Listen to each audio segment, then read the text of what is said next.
오늘은 심사평이 길다고 하셔서 제 말씀은 거의 안 하겠는데요. 오늘 특히 뭐 여러 수상작들이 다 훌륭하지만 특히 그래도 이번에 또 정권 초에 인사검증보도를 통해서 우리가 권력 감시를 하는 전통적인 우리 언론 본연의 역할이 이번에 잘 살아나서 되게 반가운 수상작이라고 생각을 하고, 연합회 입장에서 좀 반가운 것은 여기 또 KBS 서영 기자님 그 작품이 보니까 저희 연합회에서 작년에 탄소 중립 위한 에너지 전환 실태를 보려고 덴마크, 영국 이런 데 기자단하고 같이 취재를 하고 했었는데, 거기서 저 받았던 어떤 느낌이나 인상이 또 이 심층 취재를 통해서 더 발전돼서 나와서 굉장히 또 좀 반가웠습니다. 여러 수상작들에 대한 또 평은 우리 방송 학회장님께서 또 이어서 해주실 테니까 저는 여기서 마무리하겠습니다. 감사합니다.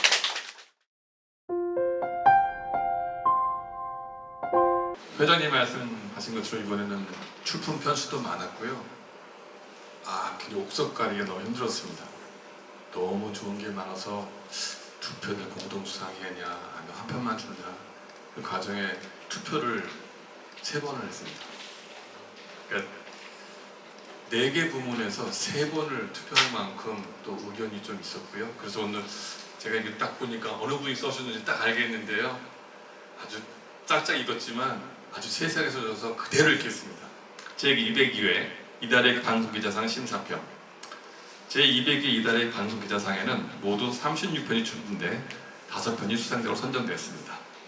특히 취재보도 부문과 기획보도 부문에서는 우열을 가리기 어려울 정도로 좋은 작품들이 많아 심사위원들이 고심이 깊었습니다. 취재보도 부문에서는 SBS의 강선우 의원 갑질 청문회 거짓 해명 연속보도가 선정됐습니다. 단순히 제보를 받아 취재한 것이 아니라 과거 자료를 추적하고 핵심 징후를 확보한 취재력이 돋보였으며 후보자의 사퇴를 이끌어낸 결정적 보도라는 평가가 있었습니다. 공동수상작인 KBS의 언론인 선행 매매 사건에 대해서는 검증이 어려운 주제를 끈질긴 취재로 풀어냈다. 언론의 자기 성찰과 신뢰회복에 큰 의미가 있다는 심사평이 나왔습니다. 아쉽게 수상에는 이르지 못했지만 MBC의 임성근 구명로비 보도는 개신교 유력 인사를 전면에 등장시킨 것만으로도 의미 있는 기사, 종교계와 정치권의 오랜 유착 의혹을 집요하게 엎어던 점이 족보했다는 호평을 받았습니다. 뉴스타파의 김건희 집사 게이트는 특검 수사와 별개의 새로운 줄기를 만들어낸 보도, 의혹을 수도보다 먼저 제기해 여론을 환기하고 수사를 견인했다는 평가가 있었습니다. 기획보도 부문에서는 KBS의 삼성을 위한 전기를 넣다가 수상작으로 선정됐습니다. 심사위원들은 AI 산업 발전과 전력의 문제를 수도권 집중과 함께 새로운 시각에서 문제를 제기해 흥미롭고 흡인력 있었다. 산업 정책과 에너지 전환의 구조적 문제를 입체적으로 풀어냈다고 평했습니다. 수상에 이르지는 못했지만 좋은 평가를 받았던 KBS의 소년원 전수조 보도에 대해서는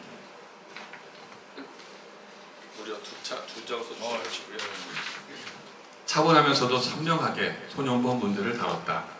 전수조사와 해외 사례를 통해 공감대를 형성했다는 의견이 나왔습니다. JTBC의 전재사기 그 이유에 대해서도 이팀 피해자들의 고통을 다시 조명하고 신종수법을 알린 의미 있는 후속 보도라는 평가가 있었습니다. 주역 취재 보도 부문에서는 MBC 경남의 대통령 허위 보고, 산청 산사태 부실 대응 연속 보도가 선정됐습니다. 재난 대응 부실과 허위 보고를 지독하게 보도해 다른 언론이 뒤따르게 만들었다. 이슈를 보도라는 평가를 받았습니다. 또한 제주 MBC의 종량제 봉투 비리 보도는 사소한 의심에서 출발해 문제의 실체를 끝까지 축한 점이 돋보인다는 호평을 받았습니다. 지역 기획 보도 부문에서는 부산 MBC의 최초 보고 노인 성폭력 실태가 수상작으로 선정됐습니다. 그동안 관심받게 있었던 주제를 공익성과 문제의식을 모두 담아낸 보도, 예방과 대응 방안을 고민하게 한 의미 있는 기회라는 평가를 받았습니다. 대전 MBC의 폭염 불평등 실태 보도는 드론 촬영과 현장 조사를 결합해 재난 불평등을 시각적으로 전달했다는 호평을 얻었습니다. 또 외국인 노동자 문제에서 중간 브로커 구조를 조명한 G1의 외국인 계좌 노동자 브로커 논란 집중 보도는 기존의 단선적인 시각을 넘어선 새로운 문제 제기라는 평가가 있었습니다. 이상입니다.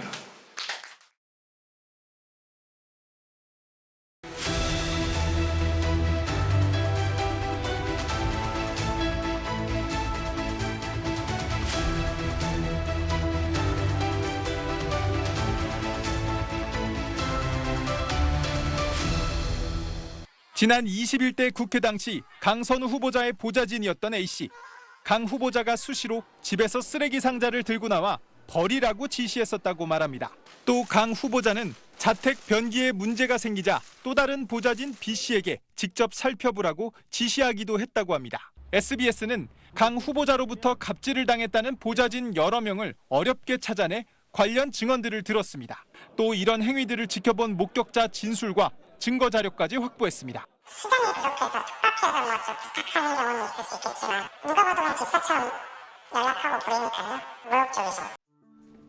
우선 쓰레기 처리 문제와 관련해 강선우 후보자는 택배 상자나 전날 먹고 남은 음식을 차에 갖고 탄 적 있다며 이전과 다른 해명을 내놨습니다. 집 쓰레기를 버리라고 직접 지시한 건 아니란 얘긴데 이는 사실과 다릅니다. SBS가 확보한 강 후보자와 보좌진이 나눈 텔레그램 대화 내용입니다. 강 후보자가 자신의 집으로 보좌진을 부르면서 현관 앞에 박스를 내놨으니 지역구 사무실 건물로 가져가 버리라고 쓰여 있습니다. 자기 집 쓰레기를 걸어서 10분 거리에 지역구 사무실로 가져가 버리라고 직접 지시한 겁니다.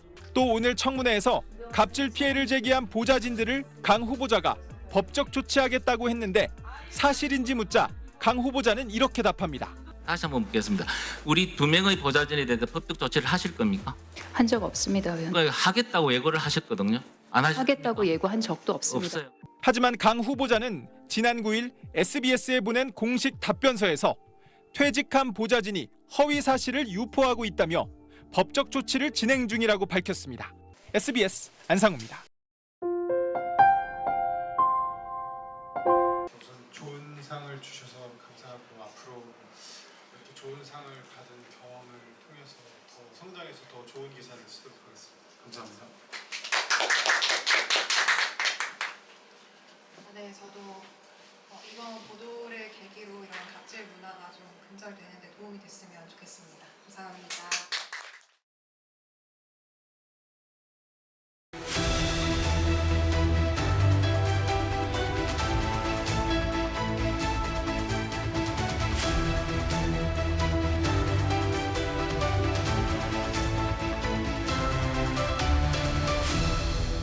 금융감독원 자본시장특별사법경찰은 일부 기자들이 이 종목을 선행매매한 혐의를 포착했습니다. 선행매매란 대량 매수 주문을 예상하고 미리 주식을 사두는 수법을 말합니다. 수사 대상에 오른 전현직 기자는 20여 명입니다. 일간지, 경제지, 인터넷 언론사 등 여러 회사가 포함됐으며 일부는 수사를 받던 중 퇴사했습니다. 특정 기업의 영업실적이나 신사업 계획 등을 취재 과정에서 미리 알게 되자 해당 종목을 집중 매수한 뒤 호재성 기사를 보도한 패턴이 반복 확인됐습니다. 이들 가운데 일부 기자들의 공모 흔적도 포착됐습니다. 여러 명이 한 그룹으로 움직이며 특정 특징주 기사를 비슷한 시점에 잇따라 출고했습니다. 그래야 SNS 등을 타고 빠르게 퍼져 주가를 더 크게 움직일 거란 점을 노렸다는 게 금융당국 판단입니다. 주식을 매도한 뒤 공범 관계가 의심되는 입출금 등 자금 흐름도 반복 확인됐습니다. 지난해 12월 20일 SBS는 넷플릭스와의 파트너십을 공식 발표합니다. 세계 최대 OTT 넷플릭스에 6년 동안 드라마, 예능 등을 공급하는 내용. 코스피 상장사인 SBS 주가는 발표 당일과 그 다음 거래일 이틀 연속 상한가를 칩니다. 금융위원회는 SBS 직원 A씨가 이 정보를 미리 알고 자사 주식을 대량 거래한 혐의를 포착했습니다. 금융당국은 올해 초부터 전현직 기자 다수가 취재하며 알게 된 기업 내부 정보로 주식을 선행매매한 혐의에 대해 수사를 확대하고 있고 SBS 관련 혐의도 그 과정에서 포착된 거로 전해졌습니다. KBS 뉴스 송수진입니다. 네, 안녕하세요. 저 KBS 경제산업부의 금융팀 송수진이라고 합니다. SBS가 조금 시간을 아껴줬으니까 제가 조금 길게 해도 될까요? 사실 이번 그 보도를 하면서 취재기자 입장에서는 이번 기사가 굉장히 가치 있다고 느껴졌습니다. 선행매매, 전문가 집단에 의한 선행매매 이런 걸 떠나서라도 무엇보다도 우리 기자들의 얘기이기 때문입니다. 그리고 기사가 나갔을 때 시청자 반응이 무척 뜨거웠고 그래서 후속 보도를 하지 않을 수가 없었고요. 무엇보다도 또 금융당국에서도 굉장히 큰 응원을 사실 뒤에서 했었습니다.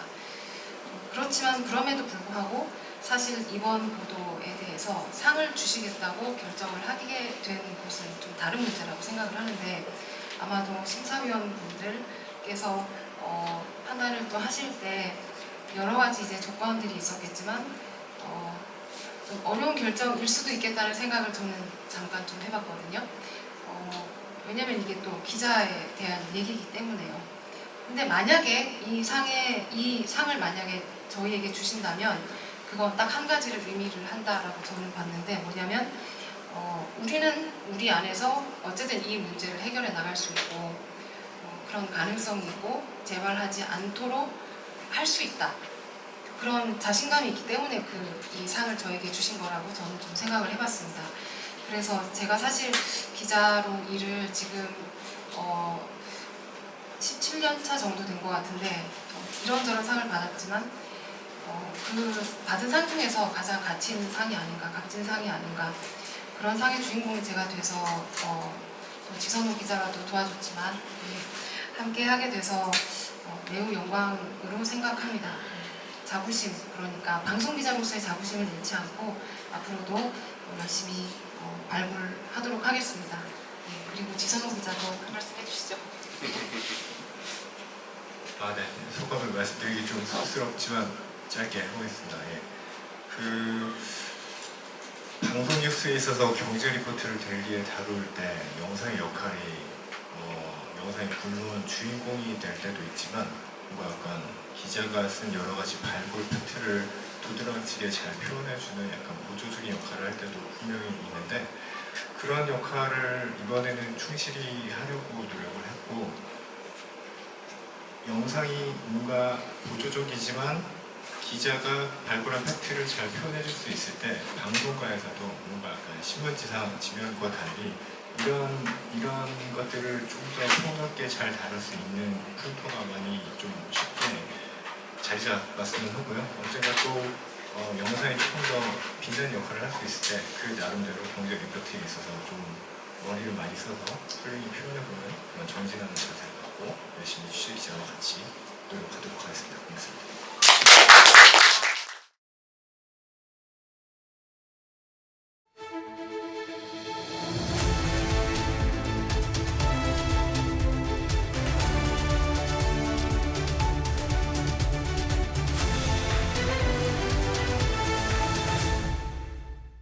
경기도 용인에 두 개의 거대한 반도체 클러스터가 들어선다. 두 기업이 지금 수도권에 건설하겠다는 이제 반도체 설비가 현재 수도권에 있는 발전 설비의 거의 절반에 가까운 양을 쓰겠다. 문제는 삼성이다. 남는 전기가 더는 없기에 더 끌어오려면 새 송전선을 놓아야 한다. 전기를 실어 나를 송전망 건설은 점점 더 어려워진다. 삼성은 당장은 LNG 발전소 6기를 지으려 한다. 그러면 인구 100만 도시 용인은 경기도 최대의 화석연료 발전 지역이 된다. 지난해 마지막 석탄 발전소를 폐쇄한 영국 40%에 달하던 석탄 발전 비율은 불과 10여 년 만에 0%가 됐다. 영국 전체 에너지 흐름을 통제하는 국가 에너지 시스템 운영기관. 무엇보다 눈에 띄는 건 풍력 발전이다. 가장 많은 전기를 재생에너지인 바람으로 생산한다. 영국은 이 에너지 전환을 성장 기회로 본다. 에너지 전환은 이렇게 기회가 될 수 있는데도 우리는 망설인다. 일례로 삼성은 국내에서 TSMC 같이 대규모 재생에너지 발전을 촉진하는 계약을 맺은 적이 없다. 그리고 용인에서 화석 연료에 의존해 에너지 전환 없는 성장을 준비하고 있다. 물론 기업만 탓할 수는 없다. 전력 수급 기본 계획. 여기서 수도권 전력 집중 해소에 대한 고민은 점점 옅어지기만 한다. 탄소 중립을 달성하는 방향으로의 성장이 착하다라고 보는 것 자체가 좀 잘못됐다고 봅니다. 그게 똑똑한 겁니다. 반도체 클러스터가 어떤 에너지원을 선택하느냐에 따라서 향후 한국의 미래가 달라질 수가 있고 그것을 우리가 판가름할 수 있는 바로미터 혹은 시험대가 될 것이라고 생각을 합니다.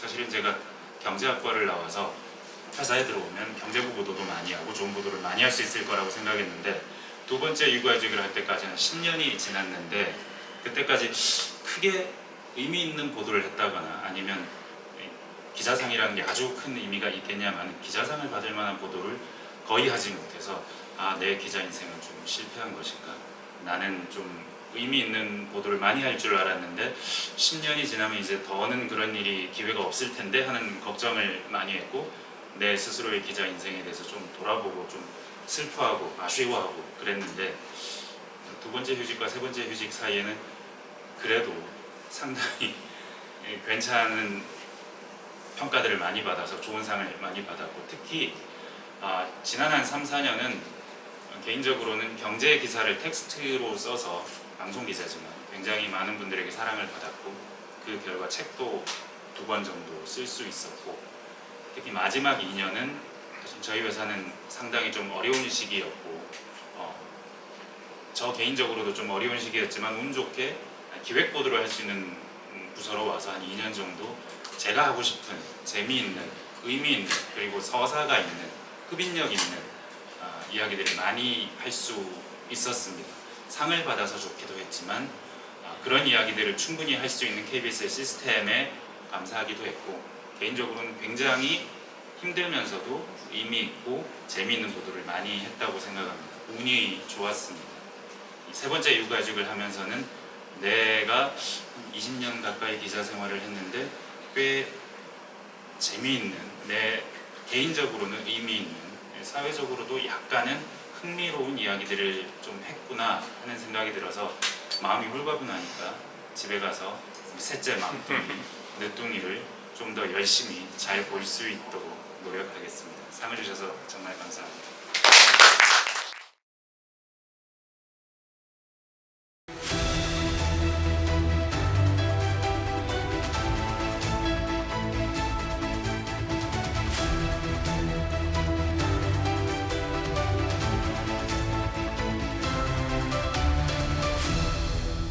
경남 산청군 시천면의 한 마을 앞 도로.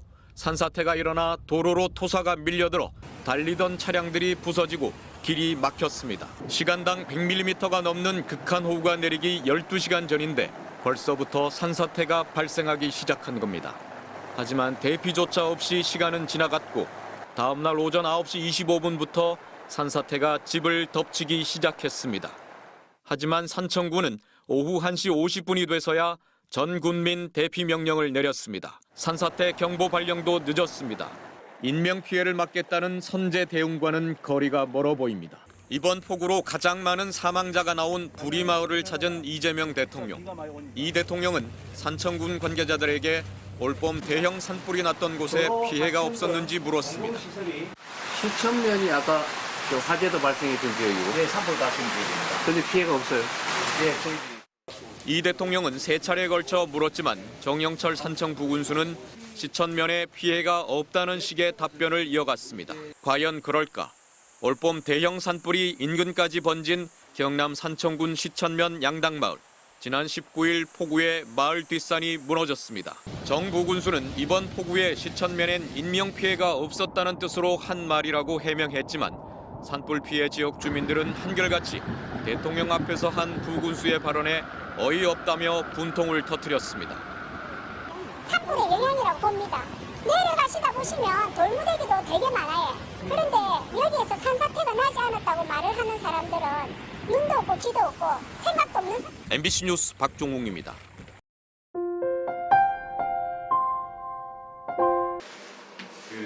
딱 한 달 전입니다. 7월 19일에 경남 산청에 산사태가 났었거든요. 그날 오후에 산청군에서 군수 명의로 전 군민에게 대피 명령 내렸을 때 저는 왠지 면피 온 것 같았습니다. 그때부터 이제 사실은 취재가 시작됐고요. 14분이 돌아가셨고 한 분이 아직도 실종 상태입니다. 굉장히 큰 참사였고 오늘 올라오는데 보니까 경남의 산사태 피해 복구비가 확정이 됐는데 공식적으로 1조 2천억, 그러니까 2003년 최악의 태풍 헤일 피해가 있었던 태풍 매미 기억하실 건데 그때 다음으로 역대 가장 많은 복구 비용으로 확정이 됐습니다. 이번 취재를 하면서 두 가지 의미 있는 일이 있었는데, 하나는 저희가 대통령 호의 보고를 보도하고 이튿날 바로 대통령이 국무회의 때 공직사회 기강에 대해서 말씀을 해주셨어요.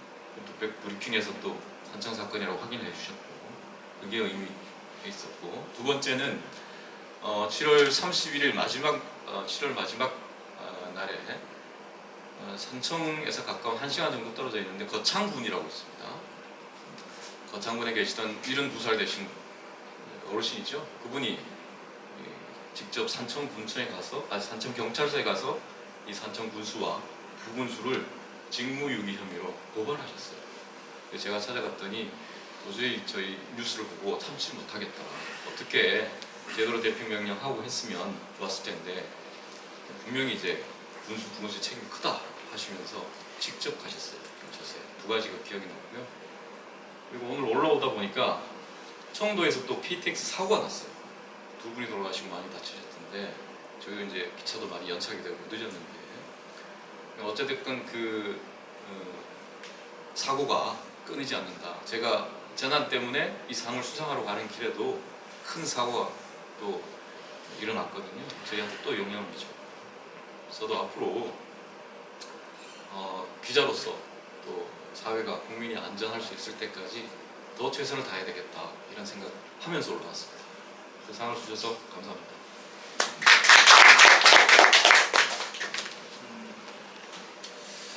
오늘 다 모이신 분들 다 선후배님들 다 저도 이 시상식을 올 때마다 느끼는데 현장에서 다들 이 더위에 움직이실 때마다 많이 힘드실 건데 그래도 상을 받으면 제가 이때까지 해온 노력과 추구한 저널리즘이 좀 틀리지 않을 거라 생각을 합니다. 근데 상은 좀 부수인 것 같고요. 이 일을 함으로써 또 취재를 매일 또 나가겠지만 조금이나마 지금 이번에 재해도 그렇고 또 다른 아이템에서도 저희 일이 좀 도움이 되기를 굉장히 바라봅니다. 감사합니다. 안녕하십니까. 입사 10개월차 영상기자 양동민입니다. 입사하자마자 명태균부터 시작해가지고 내란, 이제 산청의 산불, 그리고 지금 산사태까지 이렇게 큰 일은 거의 다 겪고 있는 것 같아요. 앞으로 이게 영상기자 일을 하는데 무조건 양분이 될 것 같다는 생각을 하고 앞으로도 더 열심히 발로 뛰면서 좋은 취재할 수 있도록 노력하겠습니다. 감사합니다.